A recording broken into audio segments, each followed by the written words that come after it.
हाँ दोस्तों नमस्कार। आज अपने स्टार्ट करेंगे chapter GOC, general organic chemistry. General organic chemistry का हार्ट है, दिल है। इसको बड़े सावधानी से आपको पढ़ना है और हर चैप्टर से ये कनेक्ट रहेगा। जिसको जीओसी आ गई समझो उसको ऑर्गेनिक में कोई दिक्कत नहीं आने वाली, ठीक है ना। तो जीओसी होता क्या है? स्टेप बाय स्टेप एक्सप्लेनेशन, इसको रिएक्शन मैकेनिज्म बोलते हैं। Reaction mechanism, step by step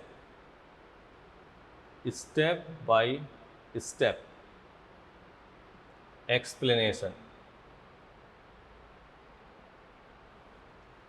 of reaction is known as reaction mechanism।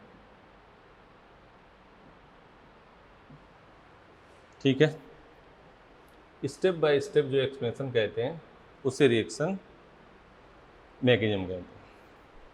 यह एक हाइपोथेटिकल कॉन्सेप्ट है। It is hypothetical concept. Hypothetical concept का मतलब, आप सपोज करो बगल वाला कमरा है, उसमें कोई रिएक्शन हो रही है, तो अपने यहाँ से एक कल्पना कर सकते हैं, सोच सकते हैं कि ऐसी ऐसी बातें इसमें हुई होगी। कोई रिएक्शन कर रहा होगा, किसी के ऊपर अटैक हो रहा होगा, ये इंटरमीडिएट बना होगा, ये प्रोडक्ट बना होगा, ऐसा आपने सोच सकते हैं। ऐसा कुछ इसमें कंफर्म नहीं है, हो सकता है वो सही हो सकता है वो गलत हो। तो स्टेप इट इज़ क्या है? Hypothetical concept. ठीक है, इसमें जो टर्म आएगा रिएक्टेंट होगा, इंटरमीडिएट होगा और ये क्या होगा? प्रोडक्ट। रिएक्टेंट, इंटरमीडिएट और प्रोडक्ट। ठीक है, रिएक्टेंट में क्या होगा?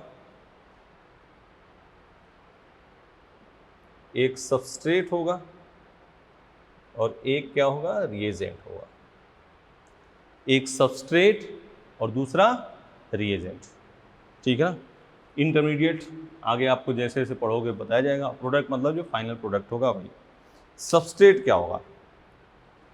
ठीक है ना, जिस पर अटैक हो रहा होगा।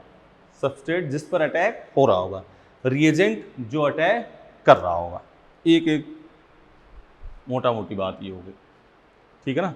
सबस्ट्रेट जिस पर अटैक हो रहा होगा और रिएजेंट जो अटैक कर रहा होगा। जैसे ये बेंजीन है सिंपल, और यहाँ E+ है और इसका ये बन गया प्रोडक्ट। ये हो गया सबस्ट्रेट और ये हो गया रिएजेंट। ये इस पर अटैक करेगा, ठीक है ना। अब ये कैसे हुआ ये आपको जानकारी नहीं होनी चाहिए। अभी तो मैटर क्या है? सबस्ट्रेट क्या है, रिएजेंट, और ये आपका क्या हो गया? प्रोडक्ट।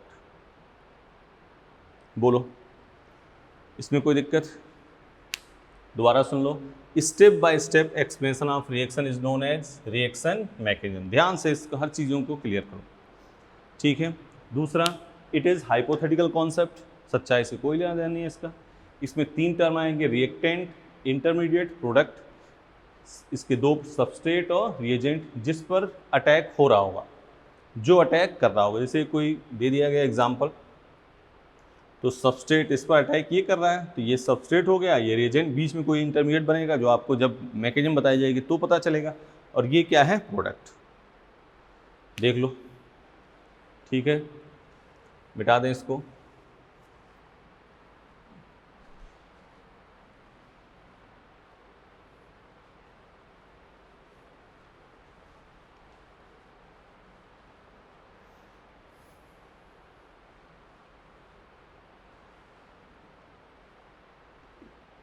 अब देखो, आप electronic displacement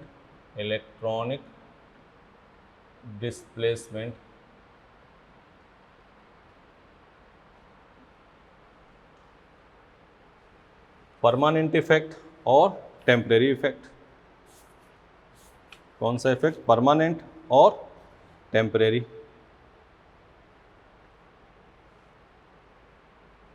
permanent effect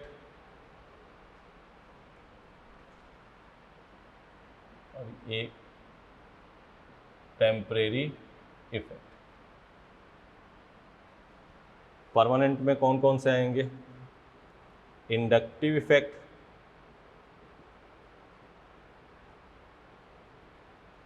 hyper conjugation,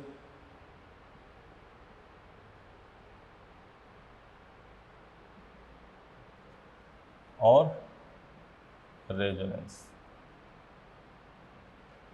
और टेम्परेरी में एक पढ़ना आपको इलेक्ट्रोमेरिक इफेक्ट, जो कि एनसीईआरटी में है भी, इस बारे में बात करेंगे। ठीक है, नोट करो इसको, जल्दी जल्दी नोट करो बेटा।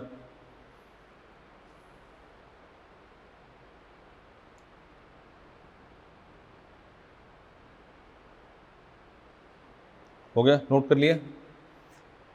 तो अब अपने बात करेंगे, शुरुआत करेंगे इससे, यहाँ से आपकी जीओसी की मेन मूल बेसिक चीज़ें करनी शुरू करेंगे अपने। ये नोट कर लिया। पर आपसे question which is permanent effect, inductive, hyper conjugation, resonance, और चौथा ऑप्शन ऑल ऑफ दीज। तो कौन सा होगा, ऑल ऑफ दीज। चलो इसको मिटा देते हैं।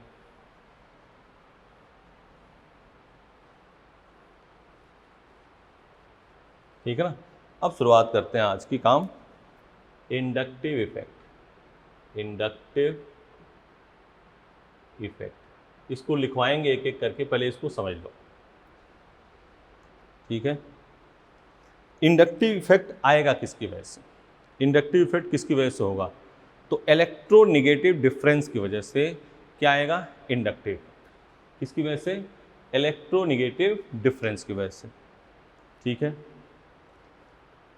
कार्बन कार्बन कार्बन, यहाँ कोई ग्रुप है, अगर इसकी इलेक्ट्रोनेगेटिविटी अधिक होगी तो इलेक्ट्रॉन खींचेगा, और इसकी इलेक्ट्रोनेगेटिविटी कम होगी तो इलेक्ट्रॉन ये खींचेगा, ये मतलब देगा। ठीक है ना, सपोज करो, देख लिया, अगर इसकी इलेक्ट्रोनेगेटिविटी अधिक है तो ये खींचेगा, खींचेगा तो सपोज करो यहाँ पे 100 इलेक्ट्रॉन है। कितने हैं, 100 इलेक्ट्रॉन। इसने खींचा तो यहाँ 99 हुआ, 97, 96, ऐसे करते करते 10, 9, 1, किसको अप्रोच करेगा, ये 0 को।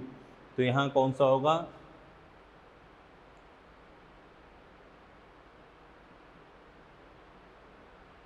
तो ये इस पर क्या है, -4। अगर ये देगा, ठीक है, तो इस पर Δ1, Δ2, Δ3 कौन सा चार्ज आएगा, इलेक्ट्रॉन दे रहा है ना, तो इस पर कौन सा चार्ज आएगा, -चार्ज। फर्स्ट बात फिर ध्यान से देखो, इंडक्टिव इफेक्ट किसकी वजह से होगा बेटा, इलेक्ट्रोनेगेटिव डिफरेंस की वजह से। ठीक है ना, इसमें इलेक्ट्रॉन की शिफ्टिंग हो रही है, ऐसा नहीं कि ये कोई बॉन्ड है, H है, Cl है, ये ऐसे कर दिया H + Cl-, तब तो ये बॉन्ड टूट गया बीच में।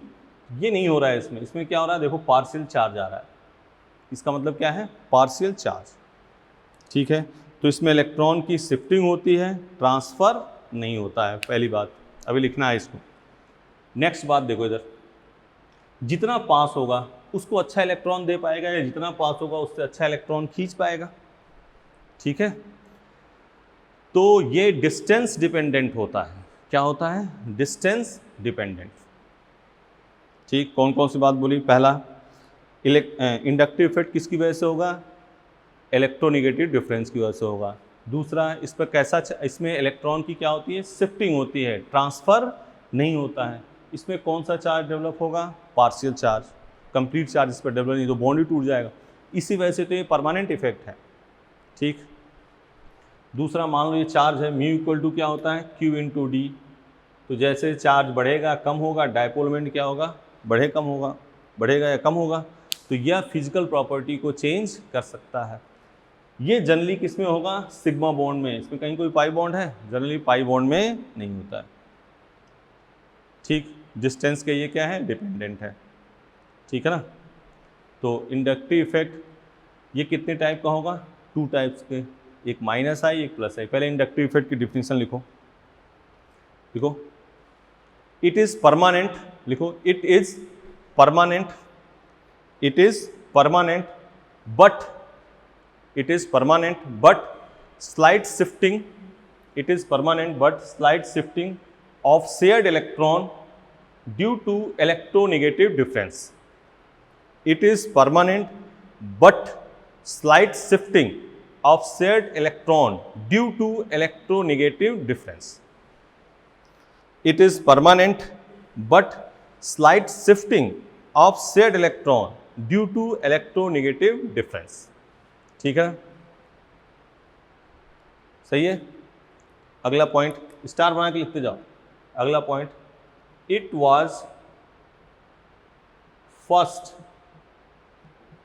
इंट्रोड्यूस्ड बाय इनगोल्ड, ये साइंटिस्ट का नाम है। It was first introduced by Ingold, ठीक है। अगला point, it is distance dependent, ठीक है ना। Inductive effect inversely proportional to distance, it is distance dependent, सही है। बोलो अगली बात, it occur in, it is generally occur in, लिखना it is generally occur in, it is generally occur in sigma bond, it is generally occur in sigma bond, ठीक है। It is generally occur in sigma bond, बोलो सही है। अगली बात, it also change, it also change physical properties, ठीक है ना। डायपोलमेंट है, सॉल्बिलिटी है, इन सब चीज़ों को चेंज करेगा, सही है। बोलो क्या क्या बात कही। इंडक्टिव इफेक्ट क्या होगा, किसकी वजह से होगा, इलेक्ट्रोनेगेटिव डिफरेंस की वजह से। एक पॉइंट, हाँ इसमें एक लाइन और लिख लो, in inductive effect shifting of electron occur not transfer, in inductive effect shifting of electron occur not transfer, in inductive effect shifting of electron occur not transfer, ठीक। तो मेन मूलभूत बात क्या क्या बात बताई गई, सुनो। यह किसकी वजह से होगा, इलेक्ट्रोनेगेटिव डिफरेंस की वजह से होगा, एक बात। दूसरी, इसको किसने इंट्रोड्यूस किया था, इनगोल्ड ने। यह जनरली किस में होता है, सिग्मा बॉन्ड में, ठीक है ना। यह फिजिकल प्रॉपर्टी को क्या करता है, चेंज करता है, ठीक है ना। यह डिस्टेंस क्या होता है, डिपेंडेंट होता है। और इंडक्टिव इफेक्ट, एक लाइन और लिख लो, इट इज परमानेंट इफेक्ट, लिखवा दिए पहले भी, इट इज परमानेंट इफेक्ट, बोलो हो गया। मिटा दो इसको, मिटा दें सब बातें। किसकी वजह से होगा इंडक्टिव इफेक्ट, किसकी वजह से होगा बेटा, इलेक्ट्रोनेगेटिव डिफरेंस की वजह से होगा। इसमें इलेक्ट्रॉन की शिफ्टिंग होती है, ट्रांसफर नहीं होता है। यह जनरली किस में होगा, सिग्मा बॉन्ड में, पाई बॉन्ड में नहीं होगा। अगली बात, यह फिजिकल प्रॉपर्टी को क्या करता है, चेंज करता है।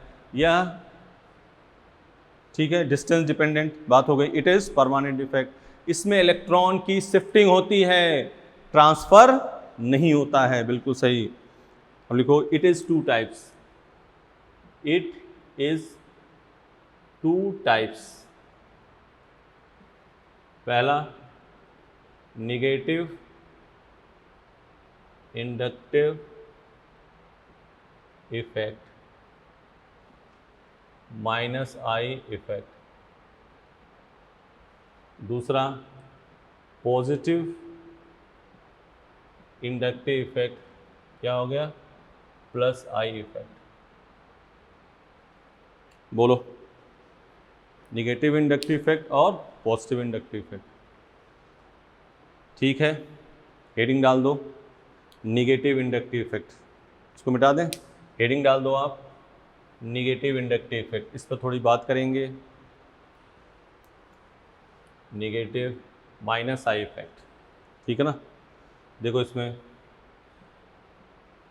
यहाँ कोई ग्रुप है, ये इलेक्ट्रॉन को क्या करेगा, खींचेगा। हाँ, एक लाइन और लिख देना, in inductive effect partial charge develop, लिखना उसको, उसमें लिख लो एक line, in inductive effect partial charge develop, partial charge develop, in inductive effect partial charge develop. ठीक है, डेल्टा 3 2 1 और इस पर तो क्या आ गया -7।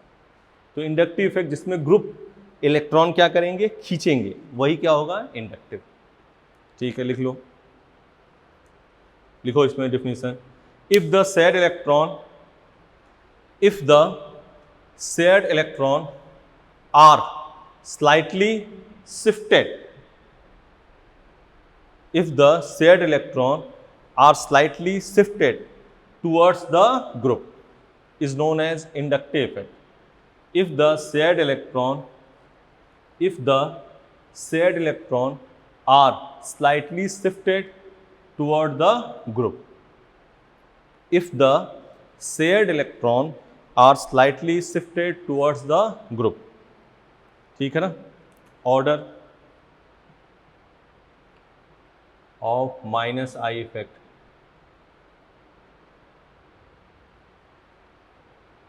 NR3 प्लस NS, जितना आपने कह रहे हैं उतना पहले भी याद करो, NO2 CN CHO COH fluorine chlorine bromine iodine OR OH double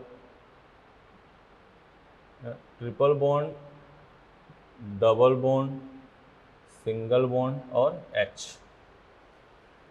बहुत लास्ट में है triple bond, double bond, single bond, H। Hydrogen को क्या कहते हैं, hydrogen is known as zero inductive effect. Hydrogen is known as zero inductive effect.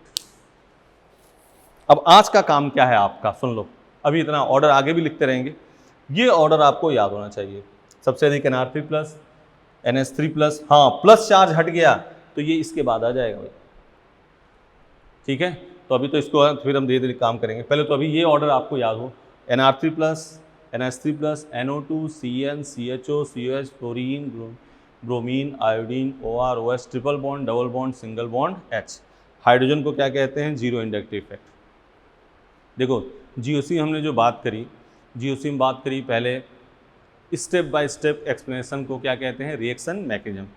एक बात कही, इट इज़ हाइपोथेटिकल कॉन्सेप्ट। दूसरी बात कही, फिर इसमें कहा रिएक्टेंट इंटरमीडिएट प्रोडक्ट। रिएक्टेंट में सबस्ट्रेट और रिएजेंट, जिस पर आक्रमण होगा वो क्या होगा, रिएजेंट, जिस पर आक्रमण हो रहा होगा वो क्या होगा, सबस्ट्रेट।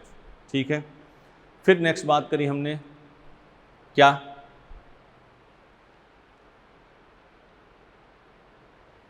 इलेक्ट्रॉनिक डिस्प्लेसमेंट लिखा, टेम्परेरी इफेक्ट, परमानेंट। परमानेंट में क्या है, इंडक्टिव, हाइपर कॉन्जुगेशन, रेजोनेंस, और टेम्परेरी में क्या हो गया, electromeric effect.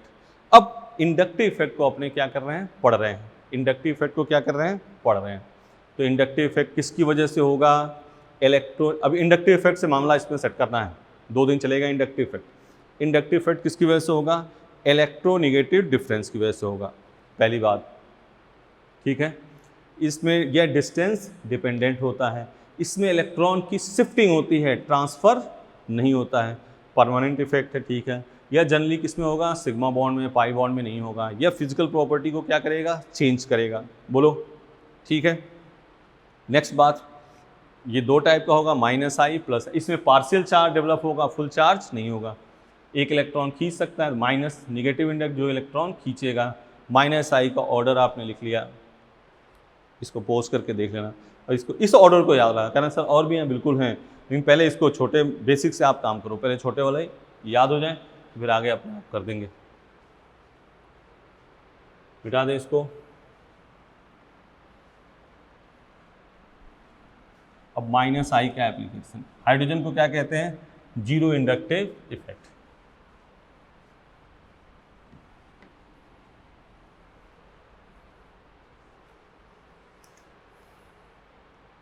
Application of minus I effect, minus I is directly proportional to के। के याद है, फिजिकल में आता है, केमिकल इक्विलिब्रियम आयनिक इक्विलिब्रियम में के पी के पढ़ते हो, तो minus I directly proportional to K, minus I acidity, K मतलब dissociation constant of acid, inversely proportional to p K, stability of carbon ion,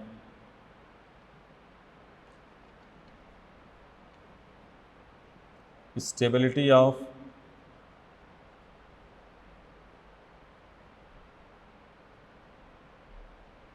carbocation mu के डायरेक्टेड डायपोलोमेट।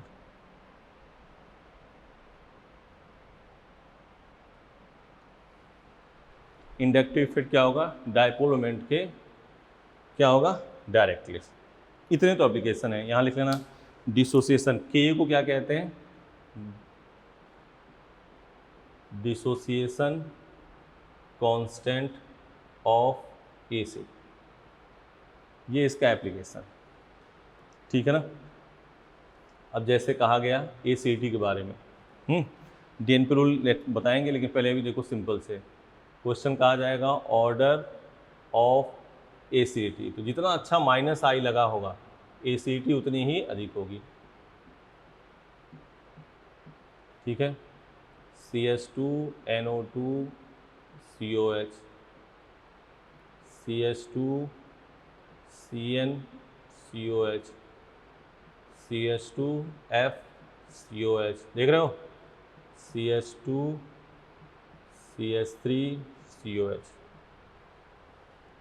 बोलो कोई दिक्कत, यहाँ आ जाओ। अब देखो बेटा इधर COH COH तो क्या है, सेम है, ये भी सेम है, ये भी सेम है, यहाँ सेम है। अब माइनस आई का ऑर्डर देखो, माइनस आई का जो ऑर्डर होता है NO2 फिर CN फिर COH ऐसे फिर F, और ये एल्किल ग्रुप तो क्या आएगा, लास्ट में आएगा।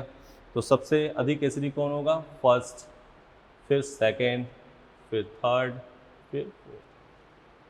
बोलो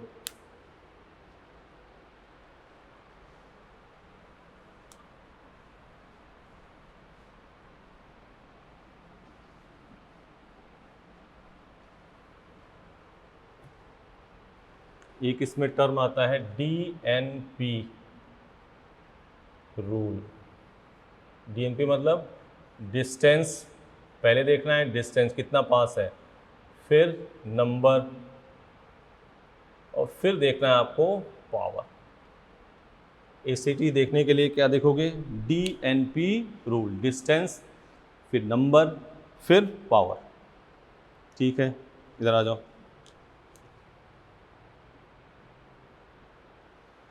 ये है, मान लो ये दे रखा है CCl3COH और यहाँ पे है CNO2।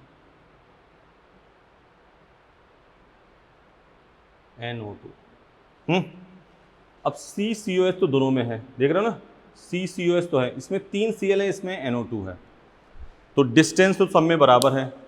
इस कार्बन से 3 Cl लगे हैं, इस कार्बन से NO2 लगा है, डिस्टेंस तो बराबर है। नंबर, इसमें 3 Cl है, इसमें क्या है, 1 NO2 है। क्वेश्चन है ऑर्डर ऑफ एसिडिटी, तो डिस्टेंस तो सेम हो गई। अब क्या देखना है, नंबर, किसमें नंबर अधिक है, इसमें 3 Cl है, इसमें 1 ही NO2 है, तो फर्स्ट की एसिडिटी सेकेंड से क्या होगी, अधिक होगी। पहले देखना है डिस्टेंस, फिर देखना है नंबर, फिर देखना है पावर।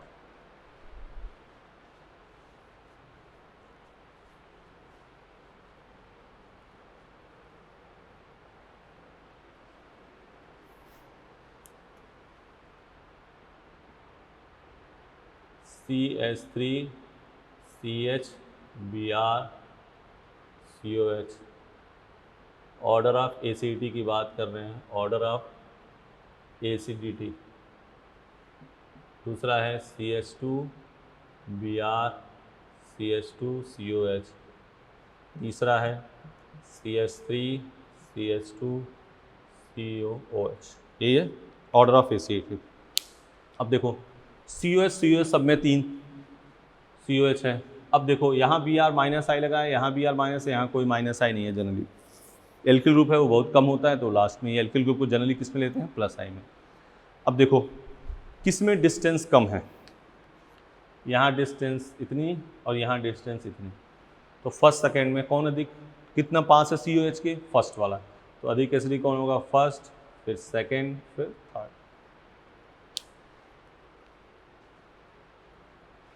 डिस्टेंस पहले देखनी है, फिर नंबर देखना है, और फिर नंबर सेम हो गया तो किसका माइनस आई इफेक्ट अधिक है। डिस्टेंस देखना पहले, फिर नंबर, फिर power. Order of acidity CH2F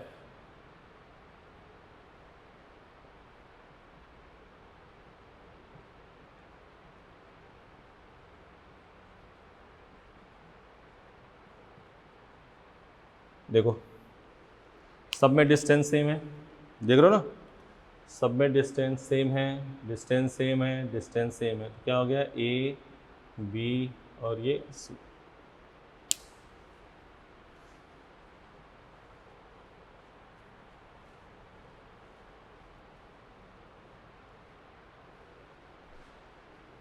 इधर देखो ऑर्डर ऑफ एसिडिटी, ये PMT में आया क्वेश्चन है इस टाइप का।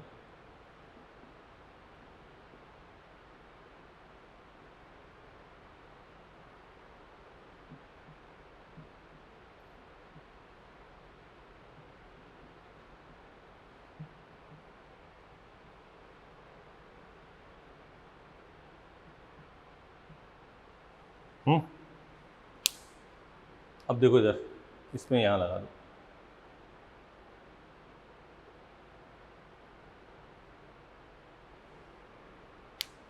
COH यहाँ O पास है, यहाँ O थोड़ा दूर है, यहाँ बहुत दूर है, तो सबसे अधिक फर्स्ट, फिर सेकेंड, फिर थर्ड। ACT का ऑर्डर क्या होगा, फर्स्ट, सेकेंड, थर्ड। बोलो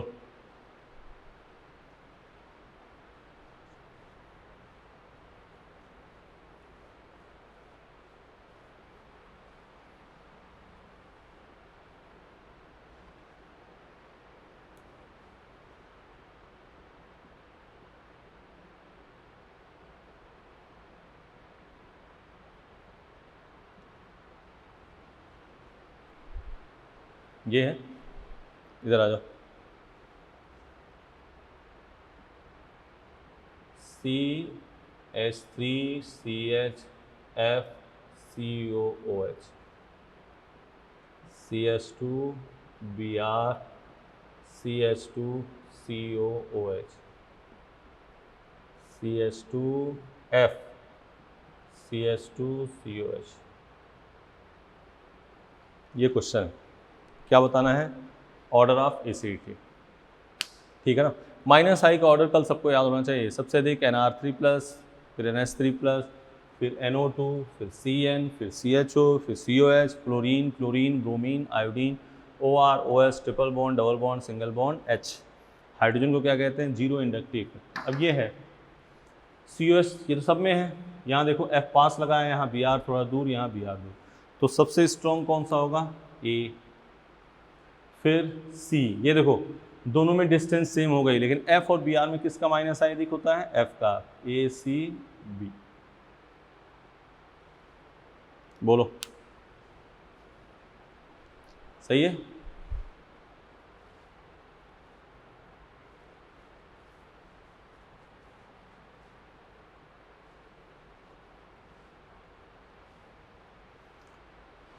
बोलो भाई, सही है?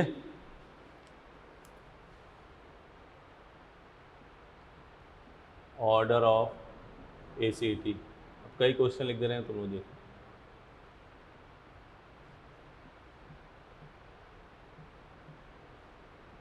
CH3 CH2 COOH, CH3 CHF COH, CH3 CHNO2 COOH, CH2F CH2 COH। देख लो इसको,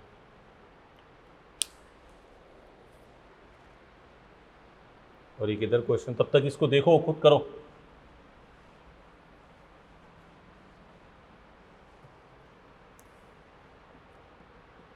ऑर्डर ऑफ ACT,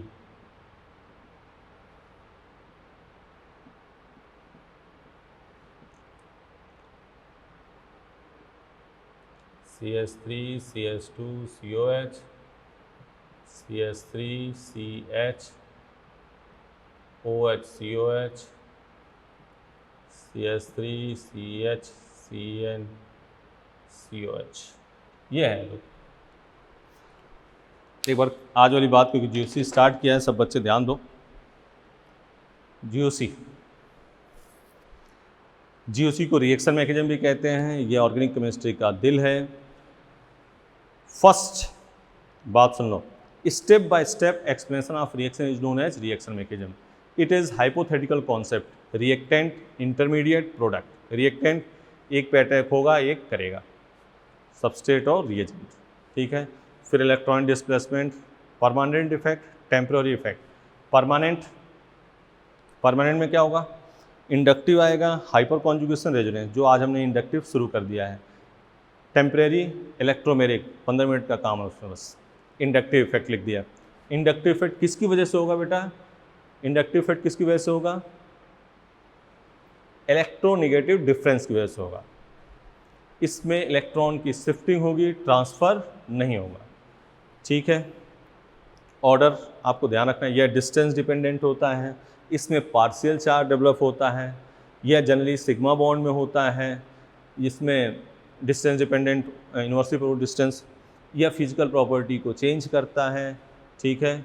फिर अपने आगे एप्लीकेशन ऑफ -I क्या करता है, इंडक्टिव इफेक्ट होने से क्या क्या चीज़ें पे दिक्कत आएगी। Inductive effect, -I effect direct, अब दो टाइप का हो गया, -I और +I। -I के वैल्यू को बढ़ाएगा, के वैल्यू मतलब डिसोसिएशन कांस्टेंट ऑफ एसिड, के एक ऑर्डर कह दिया तो भी वही है। -I एसिडिटी के डायरेक्टली प्रोपोर्शनल, -I pKa के इनवर्सली प्रोपोर्शनल। बोलो, -I डायपोल मोमेंट के डायरेक्टली प्रोपोर्शनल, ठीक है। -I stability of carbanion और inversely proportional to stability of carbocation. ये तो हो गया एप्लीकेशन। फिर हमने ये क्वेश्चन लिखा तुम्हारे सामने, कई क्वेश्चन लिखे, ये फाइनल 2 क्वेश्चन करना ही है, फिर आगे नेक्स्ट देखे जाए। ऑर्डर ऑफ एसिड, देखो ये सब में कॉमन है, ये कॉमन है, ये कॉमन है, ये कॉमन है, यहाँ लगा है F, यहाँ NO2, यहाँ F, ठीक है ना। पास कौन सा है, ये है, तो सबसे अधिक कौन हो जाएगा, थर्ड। फिर क्या हो जाएगा, सेकेंड, फिर फोर्थ, फिर first. Third, second, fourth, first, ठीक है। फिर इसमें आ जाओ, इसमें कोई दिक्कत, ये सब में, इसमें भी कॉमन है, इसमें भी कॉमन है, इसमें अभी सब और एसिडिटी क्वेश्चन मत करना, अभी जो सिंपल इंडक्टिव, जब अपने इंडक्टिव, हाइपर कॉन्जुगेशन, रेजोनेंस तीनों पढ़ लेंगे बेटा, तब एसिडिटी के फाइनल क्वेश्चन हम डालेंगे, हेडिंग एसिडिटी, फिर इसको पढ़ाएंगे 2 दिन तक। लेकिन अभी तो फिलहाल इंडक्टिव से कौन कौन से एसिडिटी, क्योंकि इंडक्टिव बहुत वीक इफेक्ट है इस पूरी ऑर्गेनिक केमिस्ट्री में। सबसे बड़ा रेजोनेंस, फिर हाइपर कॉन्जुगेशन, फिर इंडक्टिव, ठीक है। तो यहाँ कौन सा हो गया सबसे अधिक, C, क्योंकि ये कॉमन थे, CN और OH में किसका -I इफेक्ट है, CN का, तो सबसे अधिक C के बाद B, और ये क्या हो गया, ये बोलो CBA, ठीक है। इतने में कोई दिक्कत, एसिडिटी का ऑर्डर ये। अब इस पर थोड़ी सी बात करते हैं अपने डायपोल मोमेंट की, एक्सेप्शन वगैरह की बात नहीं करें पहले।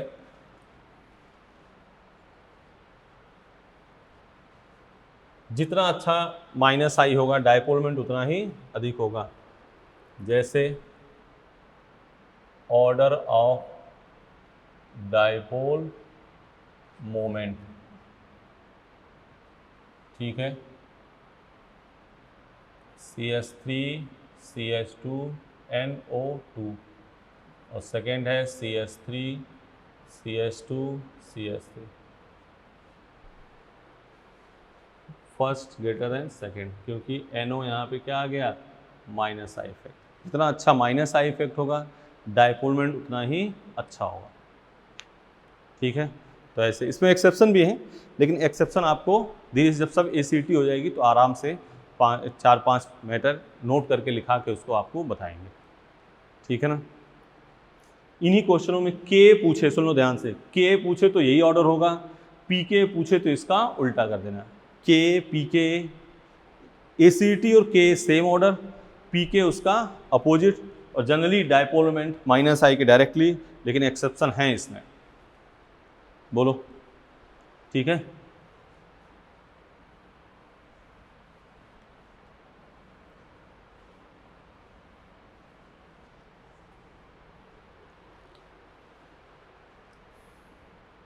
ऑर्डर ऑफ के, क्वेश्चन क्या कहा, ऑर्डर ऑफ के या ACT एक ही बात है। COH COH COOH CH2 COH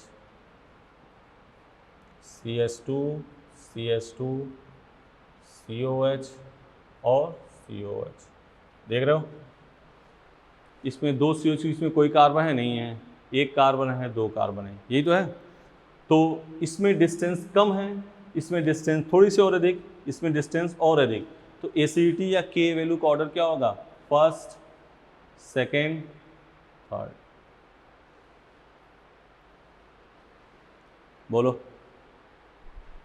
सही है। और इसके नाम की बात करें तो इसका नाम क्या है बेटा, ऑक्जेलिक एसिड, ऐसे नाम से आया था ऑक्जेलिक, ओम्स गैप, मेलोनिक एसिड, नाम दे के आ जाएगा, ओम्स गैप याद है ना, नॉमेनक्लेचर बताया था। और ये क्या है, सक्सिनिक। तो क्वेश्चन और अच्छा हो जाएगा जब नाम दे देगा, कहेगा oxalic acid, malonic acid, succinic acid में ACT का ऑर्डर बताइए, ठीक है, कर लोगे काम, नोट कर लो, इधर नाम लिख लेना।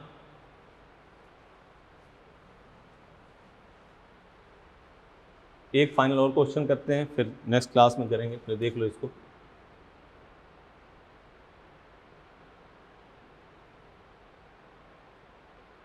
ऑर्डर ऑफ ACT, NO2 लगा दिया, NO2 लगा दिया। अभी यहाँ कोई रेजोनेंस वाले हम नहीं ले रहे हैं एग्जाम्पल, वो अलग से करेंगे।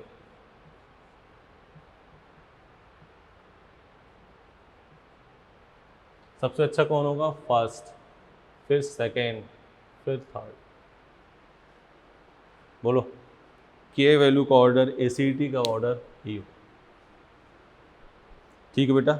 इतना काम आप करना आपको, इतना करने के बाद, ठीक है, इतना करने के बाद आप एक बार, आज का मेन मूल काम है आपको क्या करना है। अगर क्वेश्चन देख रहे होगे तो सब किस पे डिपेंड है, माइनस आई पे, तो माइनस आई का ऑर्डर आपको याद रहे, हाँ, रेजोनेंस वाली कोई बात नहीं की, माइनस आई का ऑर्डर याद रहेगा तो आप इसको कर लोगे। तो आज आपको पहला दिन है GOC का, तो क्या याद करना है, माइनस आई का ऑर्डर, माइनस आई का ऑर्डर याद रहेगा तो अपने इसको करने में कोई हिचक, कोई भी दिक्कत नहीं आएगी, तो करके आओगे कल, ठीक है बेटा।